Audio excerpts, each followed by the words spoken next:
இறையேசுவில் பிரியமான சகோதர சகோதரிகளே, நமது ஆண்டவர் இயேசு கிறிஸ்துவுடைய திருப்பெயரால் உங்களுக்கும் உங்கள் குடும்பத்தில் இருக்கிற அனைவருக்கும் அன்பும் சமாதானமும் மகிழ்ச்சியும் உண்டாவதாக.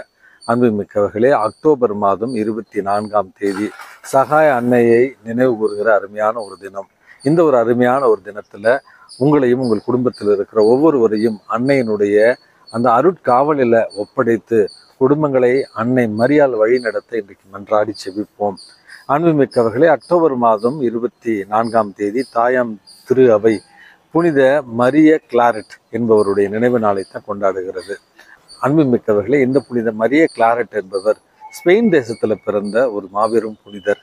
19ஆவது நூற்றாண்டுடைய ஒரு மிகப்பெரிய ஒரு புனிதர் என்று கூட சொல்லலாம். ஸ்பெயின் தேசத்துல ஒரு பணக்கார குடும்பத்துல 11 குழந்தைகள், அதில் 5வது குழந்தையாக பிறக்கிறார் இந்த மரிய கிளாரெட் என்பவர். அன்புமிக்கவர்களே, குடும்பம் நெசவு தொழில் செய்த ஒரு குடும்பம். தந்தையினுடைய அந்த தொழிலை எடுத்து அதுல நிபுணத்துவம் பெற்றார் என்று இவருடைய வாழ்க்கையில நம்ம வாசிக்கிறோம். பல மொழிகளை கற்று தேர்ந்து கர்த்தூசின் துறவு சபையில சேர விரும்புகிறார். ஏதோ ஒரு காரணத்தினால கர்த்தூசின் சபையில அவரால் தொடர இயலவில்லை. அதன் பிறகு அங்கிருந்த மறைமாவட்ட குருமடத்துல சேர்ந்து மறைமாவட்ட குருவாகவும் இவர் திருநிலைப்படுத்தப்படுகிறார். அன்புமிக்கவர்களே, இயல்பிலேயே ஞானமும் அறிவும் புத்தி கூர்மையும் நிறைந்த ஒரு புனிதராகத்தான் இவர் விளங்கினார் என்று இவருடைய வாழ்க்கையில நம்ம வாசிக்கிறோம். மறைவுரை ஆற்றுவதிலும், அழகான திருப்பலியை நிறைவேற்றுவதிலும், மக்களுக்கான ஒப்புரவு அருட்சாதனம் வழங்குவதிலும் தலை சிறந்து விளங்கினார் இந்த மரிய கிளாரெட் என்று இவருடைய வாழ்க்கையில நம்ம வாசிக்கிறோம். இவருடைய பல்வேறு திறமைகளை கண்ட திருச்சபையினுடைய தலைவர்கள் இவரை கியூபா நாட்டினுடைய பேராயராக நியமித்தார்கள் என்றும் இவருடைய வாழ்க்கையில நம்ம வாசிக்கிறோம். அன்புமிக்கவர்களே, கிளரிஷன் என்கிற அந்த துறவு சபையை தோற்றுவித்த மாபெரும் புனிதராகவும் இவர் கருதப்படுகிறார். அச்சகங்கள் மூலமாக இறை வார்த்தை அறிவிக்கிற பணியை திருச்சபையினுடைய வரலாற்றில் 19ஆவது நூற்றாண்டில் செய்த ஒரு அழகான புனிதராகத்தான் இந்த புனித மரிய கிளாரெட் அவர்களை நம்ம பார்க்கிறோம்.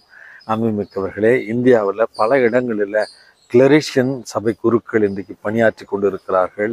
பள்ளிகள் நடத்துவது, பங்கு தலங்களில் பணிபுரிவது, சமூக பணிகளை செய்வது, அதோடு கூடிய மருத்துவ பணி, அதோடு கூடிய அச்சக பணி என்று கிளரிஷன் சபையினுடைய குருக்கள் இன்றைக்கு இறை வார்த்தையை அறிவிக்கிற, இறை அரசை கட்டி எழுப்புகிற ஒரு பணியில் இருக்கிறார்கள்.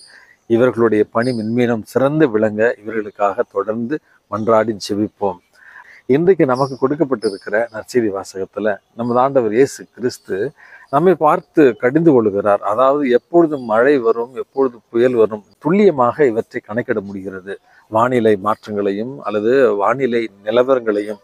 ஆனால் மணமகன் எப்பொழுது வருவார், அல்லது உங்களுடைய இந்த மனித வாழ்வினுடைய நிலையற்ற தன்மையை உங்களால் புரிந்து கொள்ள முடியவில்லையே, மனமாற்றத்திற்கான காலத்தை நீங்கள் இன்னும் அறியவில்லையே, இறைவனிடத்துல வந்து சேர வேண்டிய அவசியத்தை இன்னும் நீங்கள் அறியவில்லையே, அப்படி என்று வாழ்க்கையில எது முக்கியம், எது அவசியம் அப்படி என்பதை உங்களால் புரிந்து கொள்ளவும் அறிந்து கொள்ளவும் முடியவில்லையே என்பதைத்தான் இன்றைக்கு நமக்கு ஒரு செய்தியாக கொடுக்கிறார். அன்புமிக்கவர்களே, 2 ஆண்டுகளுக்கு முன்பாக இத்தாலி தேசத்திலிருந்து ஆபீஸ் என்கிற ஒரு நிறுவனத்திலிருந்து ஒரு 5-6 இத்தாலியர்கள் தமிழகம் வந்திருந்தார்கள். அவர்களை கோயம்புத்தூர் வழியாக கொச்சினுக்கு கொண்டு செல்ல வேண்டிய ஒரு பொறுப்பு எனக்கு கொடுக்கப்பட்டது. அப்படி ட்ரெயின்ல நாங்கள் பயணம் செய்து கொண்டிருந்த பொழுது அந்த 5 பேர்ல ஒருவருடைய பெயர் தேதோ. அவருக்கு அப்பொழுதே வயது 72 வயதானவர். என்னோடு அருகில பயணம் செய்தார். இருவரும் இத்தாலிய மொழியில கொஞ்சம் கொஞ்சமாக ஒருவர் அறிமுகப்படுத்தி பேசி கொண்டிருந்தோம். மற்றவர்கள் எல்லாம் எனக்கு முன்பாக அமர்ந்திருந்தார்கள். சிறிது நேரத்துல நான் ஒரு குருவானவர் என்று தெரிந்து கொண்டு அவர் என்னிடத்துல கடவுளை பற்றி பேச ஆரம்பித்தார். அப்பொழுதுதான் அவரை பற்றி எனக்கு கொஞ்சம் கொஞ்சமாக தெரிய ஆரம்பித்தது. அதாவது தேதோ ஒரு நல்ல கத்தோலிக்க குடும்பத்துல பிறந்தவர் தான், கத்தோலிக்க வாழ்வை வாழ்ந்தவர் தான், ஒரு கத்தோலிக்க பெண்ணை திருமணம் செய்தவர் தான். ஆனால் தன்னுடைய மனைவியினுடைய இறப்பிற்கு பிறகு 12 ஆண்டுகள் அவர் கோயிலுக்கு செல்வதில்லை, நற்கரணியை உட்கொள்வதில்லை, ஒப்புரவு அருட்சாதனத்தை பெறுவதில்லை.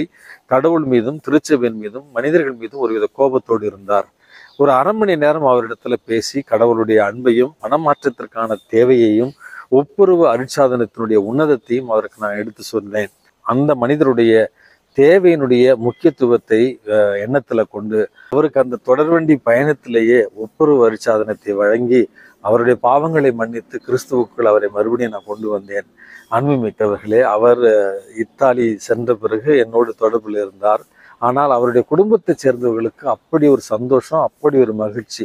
யாரு இந்த தேதவை மனமாற்றியது என்று எனக்கு அவர்கள் தொலைபேசியில பேசி, ஃபாதர் 12 வருஷமா நாங்கள் அவர்கிட்ட கெஞ்சினோம். ஆனால் ஒரு அரை மணி நேரம் அவரிடத்துல பேசி கிறிஸ்துவின் அன்பை அவருக்கு புரிய வைத்து, திருச்சபைக்குள்ளும் கிறிஸ்துவுக்கு உள்ளும் நீங்கள் அவரை கொண்டு வந்திருக்கிறீர்கள். எங்கள் குடும்பத்தினருடைய சார்பில் உங்களுக்கு நாங்கள் நன்றி தெரிவித்துக் கொள்கிறோம் அப்படின்னு சொன்னார்கள். அன்புமிக்கவர்களே, ஏதோ அதற்கு பிறகு 2 ஆண்டுகள் தான் வாழ்ந்தார். உடல்நிலை குறையின் காரணமாக அவர் இறைவனடி சேர்ந்து விட்டார். ஆனால் மகிழ்ச்சியோடும் மனநிறைவோடும் நல்ல ஒரு கத்தோலிக்க கிறிஸ்தவராக ஒவ்வொரு அருட்சாதனத்தை பெற்று நற்கருணை உட்கொண்டு அவர் இறைவனடி சேர்ந்தார். இதைத்தான் இன்றைக்கு உங்களுக்கும் எனக்குமான ஒரு கருத்தாக சொல்ல விரும்புகிறேன். இறைவன் எப்படி, எங்கே, யாரை அழைப்பார் என்று நமக்கு தெரியாது. ஆனால் அவர் அழைக்கின்ற நேரத்துல தகுதியோடும் தயாரோடும் நாம் இருக்க வேண்டும் என்பதற்காகவே நமது ஆண்டவர் இயேசு கிறிஸ்து கால நிலைகளை அறிய தெரிந்த உங்களுக்கு உங்களுடைய ஆத்மாவினுடைய நிலையை அறிய தெரியவில்லை.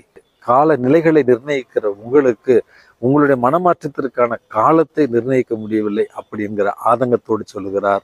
அன்புமிக்கவர்களே, வாய்ப்பு கிடைக்கிற நேரத்திலெல்லாம் நற்கருணையை உட்கொண்டு நல்ல ஒரு ஒப்புரவு அருட்சாதனத்தோடு இறைவனுடைய பாதையில, நிலை வாழ்விற்கான பாதையில பயணம் செய்ய இறைவன் உங்களையும் என்னையும் தூண்டுவாராக. எல்லாம் வல்ல இறைவன் தந்தை, மகன், தூய ஆவி உங்களையும் உங்கள் குடும்பத்தில் இருக்கிற அனைவரையும் நிறைவாக ஆசிர்வதித்து பாதுகாத்து வழி நடத்துவாராக. ஆமேன்.